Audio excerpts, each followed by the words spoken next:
Several threats make today a WRAL weather alert day. Lightning, heavy rain, and flooding. What your neighborhood could see and when. A crane needed to pull a car out of a creek here in Durham. We're live on the scene with what we know about the driver who died in the crash. And inches of rain causing flooding and crashes. From roads to businesses, where we're seeing the highest totals and the worst damage. Right now here at 7 o'clock, look at all that green on the radar. Our area got drenched today. Heavy rain, scattered storms, definitely caused some flooding out there, brought down trees, made a mess of the roads. It was quite a day, and it's not over yet. Thank you for joining us. I'm Dan Haggerty on this WRAL Weather Alert Day. As we take a live look outside at North Hills, the clouds are still filling the sky. Some places got more than 3 inches of rain today. We have live team coverage of the impacts. We want to begin with meteorologist Kat Campbell in the WRAL Severe Weather Center tracking all of this. Kat. Our highest rainfall totals today came out of Fuquay Arena, so rainfall winners right there in southern Wake County. We continue to follow heavy rain that's moving through Wilson right now, headed up toward Elm City and Rocky Mount, and also some pretty heavy rain falling in Northampton County. All of this should stay in the eastern half of our viewing area as we begin to dry out in the Triangle, Fayetteville, and we're staying fairly dry around the Sand Hills. But Roanoke Rapids, the heaviest rain is to your east. Some of that heavy rain in Wilson and Rocky Mount could arrive a little bit later in the evening.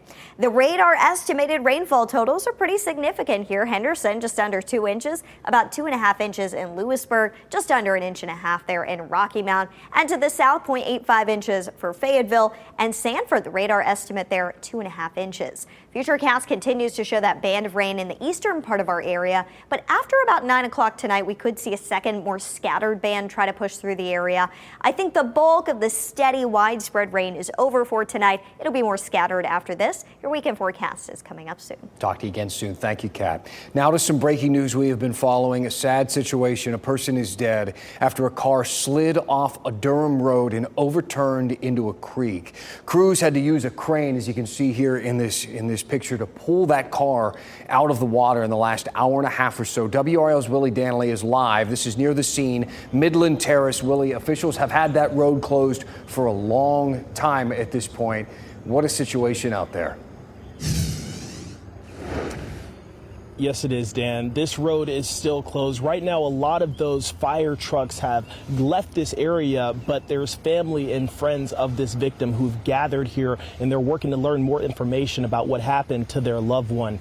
Take a look at this video that we captured here, and you can actually see that crane removing that vehicle from the creek. That is Ellerby Creek here on Midland Terrace. We're told by Durham police that that car was traveling down Midland Terrace when it slid off of the road into the creek and overturned. Take a listen to this. This is what first responders heard when that call first went out. Vehicle sinking or in floodwater, East Club Boulevard and Midland Terrace. Your caller's advising our car swerved and went into the water. Car 12 got a vehicle overturned. Police heavy trapped in the water. When this scene was active, I can't even describe to you how many fire trucks and police officers we saw lining this street working to get that vehicle out of the water. We're still working with Durham police to find out more information about the person who was behind the wheel and also the circumstances that led up to them sliding off the road. We're going to get those answers and keep you updated. In Durham, Willie Danley, WRAL News. Sad story there. Brian Schrader here in the WRAL Live Center. I want to show you some video we just got in from Moncure, which is between Apex and Sanford, of some rushing water there. Kelly Wallace says that she got about 3 inches of rain in her gauge there, and a lot of runoff in that part of town. Now, I do want to talk about a power outage we've learned about here in the past couple of minutes. This is in Fayetteville. PWC customers, about 4,400 of them now without electricity over on the west side of Fayetteville. PWC officials say they are still assessing the situation. No word on whether this is weather-related or when the power will be back on. All right. Thank you, Brian. Thank you to Willie. So we always tell you when we get this type of weather moving through, the WRAL News app will help you out. You can track updates until the rain starts. It allows you to take that radar with you anywhere, right in your pocket. It is free to download. So 24 years later, a volunteer may have a new lead in the disappearance of Tristan Buddy Myers. His disappearance received national attention at the time. The 4-year-old walked out of the front door of his rural Sampson County home in October of the year 2000 while his aunt was taking a nap. He had 2 dogs with him at the time. The dogs returned a short time later, but Buddy did not. There was an exhaustive search. It lasted months. Still no sign of him, though. Raleigh resident Al Mignacci has made it his mission, though, to find this boy for the last 2 decades. He says Buddy may still be alive. You know, his birthday is coming up on the 16th, and I still want him to be remembered. I don't want him to be forgotten. If you have any information on Buddy's whereabouts, please call the SBI or the Sampson County Sheriff's Office. A Raleigh-based business faces a number of civil lawsuits after a cyber attack released the personal information of millions of people. A data breach hit Advanced Auto Parts back in April. The company says more than 2 million people are affected. Other companies have announced similar attacks. That includes AT&T, Ticketmaster, CDK, even the town of Apex got hit. Cybersecurity educator Brian McGonan says you hold the final key, though, to access your data. Enable 2-factor authentication on any important sites like your banking, especially your email, and then set up your banking site so that they notify you anytime that there's a new transaction, anytime your credit card or debit card is swiped. Advanced Auto Parts says it is providing complimentary credit monitoring and identity theft protection now to those people who were affected by this most recent breach.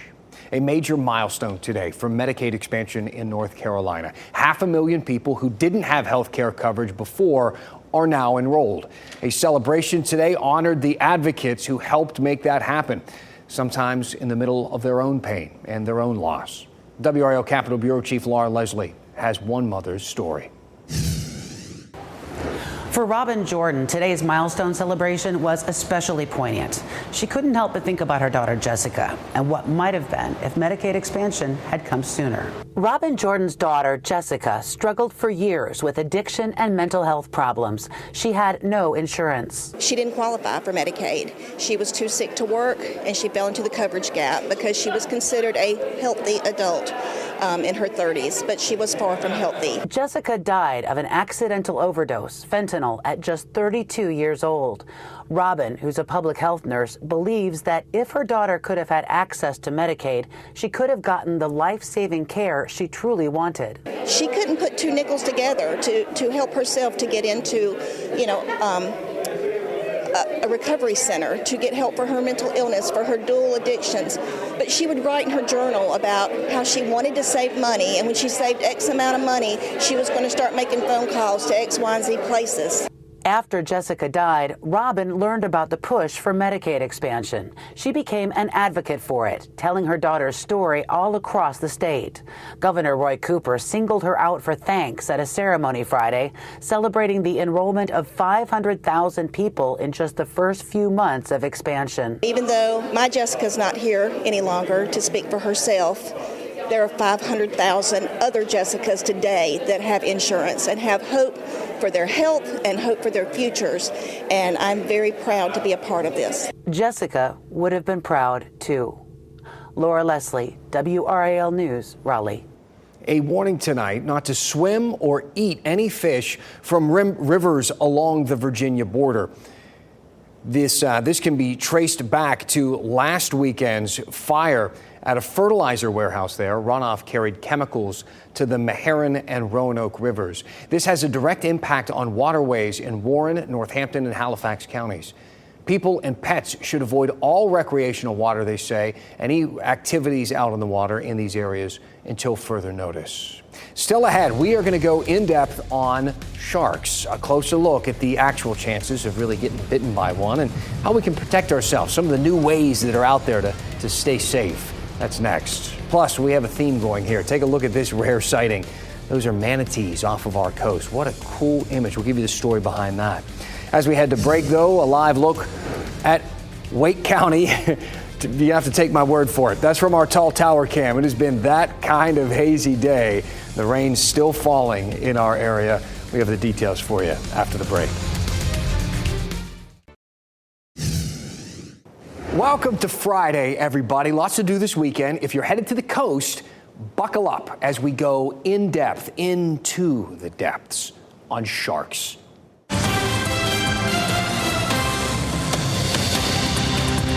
It's safe to say it's been a very sharky few weeks with some scary headlines out there. 2 attacks happened back-to-back in Florida, for instance. 3 people bitten, 2 with critical injuries. 1 person lost her arm. In Hawaii, a professional surfer died from a shark bite. In San Diego, a shark bit a swimmer, causing the beach to close there for a few days. And here in North Carolina, just last month, a shark bit a 14-year-old boy on the leg at North Topsail Beach. My grandma was holding my hand, and I was like, I'm not going to be okay. I'm going to lose my leg. How awful and how scary for that kid and for everybody watching at home. So, how can we protect ourselves? The fire chief also says after the attacks, lifeguards there at the beach were encouraging people to stay out of the water or at least only go in knee deep. Okay, knee deep water. That feels safe. That's where I spend most of my time anyway. It's where my kids play. It's also where people shot this video in Florida showing a couple of sharks who didn't seem to get the knee-deep memo. Same goes for a shark that bit another teenager on Wednesday in Florida, the 4th in a week. The report says the teen was standing in knee-deep water in Daytona Beach shores when the shark bit his left foot. So I ask again, what can we do? Well, the odds can make us feel a little better. Experts always want us to look at the odds. So what are the odds? Well, the odds of being killed by a shark are about 1 in 4 million. So you have a better chance of dying by fireworks or a lightning strike. Heck, the real danger is the water at the beach and the rip currents. In the last 23 years, 184 people have drowned in rip currents at the North Carolina coast. There have been just 10 fatal shark attacks in North Carolina in the last 160 years. That is a really teeny tiny percentage when you consider the millions of people who have gone to the beach over that same 160-year time frame. If you look at the most visited beach states in the country, North Carolina is number 4, behind Florida, California, and Hawaii. And coincidentally, the Carolinas also rank number 4 in shark bites. The math is pretty simple. The more people you put in the water, the more likely it is that we're going to bump into the stuff that's out there in the water. And there are lots and lots and lots of sharks in the water. Think of it this way. Every single time you step foot in the waves, there's a shark swimming in that area. And we have dozens of species here: tigers, bulls, hammerheads, duskies, silkies, sandbars, pile drivers, spinners, black noses, black tips, bonnet heads. The list goes on. There are so many sharks you didn't even realize a pile driver isn't a shark. We made it up. It's my favorite wrestling move. And pro wrestlers, like sharks, aren't actually trying to hurt people most of the time. Now, when you look at a shark, one of the things you'll notice right away is that they don't have hands. So they use their faces instead.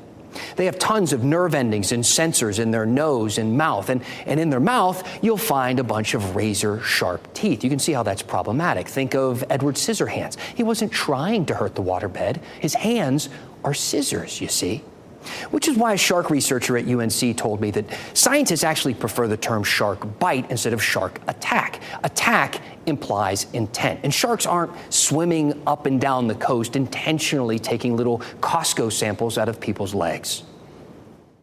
They are really quite risk-averse animals. And so when these bites happen, whether or not they're trying to sample a prey item, I doubt it. They're just trying to do what they typically do out in nature, which is feed. It's just that 99.9% of the time, and even more than that, the cues that people are giving off are not the cues that sharks are attracted to. 99.9% of the time. So you're telling me there's a chance. Well, what can we do about the other 0.1%? Well, Australia uses big mesh nets out in the water. Sounds great, doesn't really work that well. The government there even admits nets do not create a total barrier between swimmers and sharks, and many wildlife groups complain that the nets hurt endangered species. How about some tech? We're good at tech. Ocean Guardian makes a device for surfers. It sends out an electric current targeting the sensors in a shark's snout, forcing them from the area. A 2018 study looked at the effectiveness of these, and researchers saw some great results. The sharks ate 40% of the bait dropped in an area with the technology compared to 96% of an area that didn't have the technology. There's also a product called shark bands. You can wear these on your wrist or on your ankle. This technology is similar. It uses those electromagnetic fields to target a shark's sensory organs. A 2022 study found the technology resulted in significantly greater avoidance and reduced feeding frequencies. But more research is needed on those. So, if you really crave that peace of mind and you got a couple $100 to spare, perhaps you could try one of those out. But here is the bottom line. Watching movies and sharing videos online, they amplify that feeling we have of fear when it comes to sharks. Setting up nets, creating a Fitbit force field around you could make you feel a little safer, might even make you a little safer. We do have a few tips to live by. You don't swim at dawn or dusk. If you see some fish in the wake or some dolphins nearby, probably means sharks are in that area as well. Other than that, I wish I had more to tell you. I really wish I did. I mean, sharks are here. They've been here. They're going to be here for a long time. And life is about calculated risks. And if 4 million or so people actually watch this at some point, one of you is screwed. Let me know what you think. Are you worried about sharks at the coast? Are you a nerd for Shark Week? Send me an email, dan@WRAL.com. What other stories should we tackle? What are we missing? What do you want to see from the local news? Tell me your thoughts, and we'll go in depth. Let's go out into space instead for a moment. NASA just released a new image of the intertwined galaxies there to mark the 2-year anniversary of the James Webb Space Telescope. The space agency calls this the penguin and the egg. It looks like a penguin. The galaxies first passed each other tens of millions of years ago, they say, causing the new star formation that you see with the penguin there. The James Webb Space Telescope is the most sophisticated infrared space telescope ever constructed, and it has been blowing our minds for 2 years now with just amazing images from space. Meteorologist Kat Campbell joining us now. We've seen some pretty amazing images from what this rain has been doing to our area as we take a look at the radar. Boy, we needed this rain. We didn't want the flooding, but I'm just so happy that folks finally got the rain. I know it was too late for a lot of the farmers out there, but we saw some decent totals. This was beneficial for us, and we'll see this show up in our new drought monitor that will come out next Thursday and hopefully show some improvement. I believe it will. We have the heaviest rain right now falling in Elm City and Rocky Mount. This is dumping about 1/4 of an inch of rain in just a recent time period here. Northampton County also seeing some lightning still and heavy rain. We are drying out in the Triangle. We still could see a few smaller bands of thunderstorms that set up over us late tonight. But that big wide area of rain that just sat over us earlier today, we're not likely to see anything like that develop again. In North Hills, you can see all the clouds lingering over the area. Very low. Notice how low the cloud line is, the bottom of the clouds. That'll be the case as we head into the overnight hours. 78 degrees out there right now, dew point 74, so still humid, but the break from the heat has been nice, and you're likely to wake up to a lot of clouds during the first half of the day tomorrow. But later in the day, we'll see the clouds clear out. We should get up right around 90 for the high. It'll be upper 80s to lower 90s, which is actually normal for this time of year. Feel good to be closer to normal for the summer heat, but by Sunday, we're back up to 97.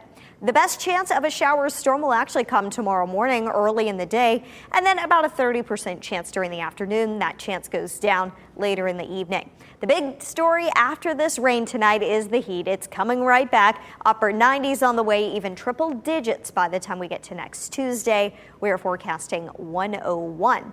But if we look at the long range, we could see a brief break from the heat. And, it's still going to feel like summer. It's July in North Carolina. Well, let's talk about the setup. We're going to the upper levels of the atmosphere to track this pattern change. And we have this upper level low, this dip in the jet stream. It's going to be wedged between this area of high pressure right here and high pressure offshore. So with this setup, it's a blocking pattern that could briefly set up and just allow this upper level low to create a lot of moisture in the area. That would mean more clouds to help keep temperatures down, more rain to keep temperatures down, and that should help us stay closer, perhaps to the mid to upper 80s as we get into next weekend and a short period of time after that. It's not going to feel like fall outside, but we are expecting the heat to back off a little bit toward the end of next week. It's also going to mean above normal rainfall, which we still need. So we're going to be watching that pattern change closely for you as we look ahead.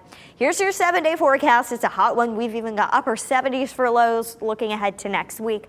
But by next Thursday and Friday, rain chances should tick back up. And, you know, I'm not necessarily seeing the same setup as today, but if we could get a couple more days like today, we'd just be in much better shape in the drought. All right. Thank you, Kat. Let's check in with Brian in the Life Center. Just a moment ago, Dan, we got word from Durham police about the person who was killed in that crash earlier this afternoon on Midland Terrace. 32-year-old Corey Lewis was the only person in that vehicle. Witnesses say that it went off the road and overturned in a body of water, and they say that they found Lewis dead at the scene, pronounced dead at the scene. Nobody else was in that vehicle, and Durham police are saying if you saw that crash around 4:20 this afternoon, please give them a call as they continue their investigation. More news coming up after this. Here, I want to show you something you just really don't see every day here in North Carolina, a herd of manatees. There was a man who was using some drone footage. That is definitely not a manatee. That is a sea turtle. Actually, that is a very rare sea turtle. We're going to talk about that in 1 second. Do we have the manatee video? There they are. So this is some drone video. A Raleigh native, Peyton Stamper, spotted these 6 sea cows visiting the Topsail Beach Sound yesterday afternoon. Stamper says that he visits Topsail Beach for 31 years. It's the first time he's ever seen manatees like this. The nonprofit Save the Manatee Club is far up in Massachusetts, but they work to save the manatees down here. Now let's get to the sea turtle, the most endangered sea turtle species in the world, laying eggs in North Carolina at our shore. The mama sea turtle was first recorded laying eggs on Hatteras Island on June 23rd. This is video of her from earlier this week. These turtles, known as the Kemp's Ridley sea turtles, are very unique because they nest during the day. The National Park Service says that this is the furthest north that they have ever seen these types of turtles laying their eggs. Well done. Thank you so much for being with us here and making WRAL your choice for local news. We got more news on Fox 50 at 10 o'clock and RAL at 11. Have a great weekend and a great night.